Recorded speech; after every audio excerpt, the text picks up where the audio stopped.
নমস্কাৰ, মই হিনা ৰায়। আপোনালোক সকলোকে মোৰ চেনেলটোলৈ স্বাগতম জনালোঁ। এই চেনেলটোত যদি নতুন তেতিয়াহ'লে ছাবস্ক্ৰাইব কৰি দিব। আজি আপোনালোকৰ সন্মুখত লৈ আহিছোঁ দুই ভাতৃৰ এটা সুন্দৰ অনুপ্ৰেৰণাদায়ক কাহিনী। গতিকে ভিডিঅ'টো স্কিপ নকৰাকৈ চাই থাকিব শেষলৈকে। দুই ভাতৃয়ে ইজনে সিজনক বহুত ভাল পাইছিল।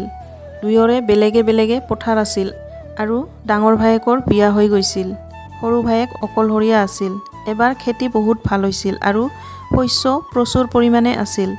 পথাৰত কাম কৰি থাকোঁতে ডাঙৰ ভায়েকে সৰু ভায়েকক কাষৰ পথাৰখনৰ খেতিডৰা চাবলৈ ক'লে আৰু খাদ্য খাবলৈ গ'ল। সি যোৱাৰ লগে লগে সৰু ভায়েকে ভাবিবলৈ ধৰিলে যে এইবাৰ খেতি ভাল হৈছে, শস্যবোৰো প্ৰচুৰ পৰিমাণে হৈছে। মই অকলশৰীয়া আৰু ডাঙৰ দাদাৰ পৰিয়াল আছে, গতিকে মোৰ বাবে এই শস্যখিনি প্ৰয়োজনতকৈ বেছি। এনেকৈ ভাবি তেওঁ 10 বস্তা শস্য ডাঙৰ ভায়েকৰ শস্যৰ লগত ঢালি দিলে। এনেতে ডাঙৰ ভায়েকে খাদ্য খাই আহে আৰু অহাৰ লগে লগে সৰু ভায়েকে খাদ্যৰ বাবে যায়। সৰু ভায়েকে যোৱাৰ লগে লগে ডাঙৰ ভায়েকে ভাবিবলৈ ধৰিলে, মোৰ পাৰিবাৰিক জীৱনটো ভালেই চলি আছে, কিন্তু ভাইটিয়ে এতিয়া নিজৰ এখন সংসাৰ কৰিব লাগিব আৰু বহুত দায়িত্ব পালন কৰিব লাগিব। ইমান শস্য লৈ মই কি কৰিম বুলি ভাবি 10 বস্তা শস্য সৰু ভায়েকৰ পথাৰত থৈ দিলে। দুয়োজন ভাতৃৰ হৃদয়ত আনন্দৰ সৃষ্টি হৈছিল। শস্যবোৰ একেই আছিল, কিন্তু আনন্দ, স্নেহ আৰু একতা বাঢ়ি গৈছিল।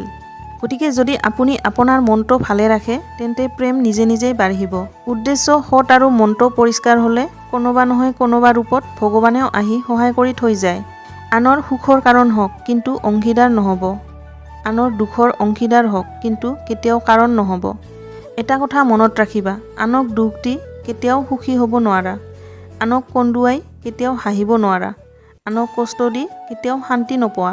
আপোনাৰ দুখ দেখি কোনোবাই হাঁহিলেও আপোনাৰ হাঁহিটো কিন্তু আন কাৰোবাৰ দুখৰ কাৰণে যাতে সৃষ্টি নহয়, সেইটো সদায় মনত ৰাখিব।